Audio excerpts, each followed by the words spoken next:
நெஞ்சம் என்னும் கூடு அதில் நெருப்பு வைத்ததாறு, துன்பம் வந்த போதும் அதை துடைப்பதிங்கு யாரு? கலங்கும் போது சேரு, அது தெளியும் போது நீரு. கடவுள் போட்ட கோடு அதை திருத்த போவதாறு?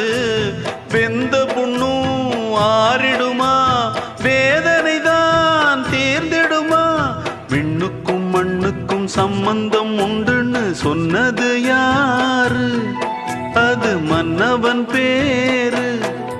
அந்த வானத்தை போல மனம் படைச்ச மன்னவனே, பனி துளிய போல குணம் படைச்ச தென்னவனே.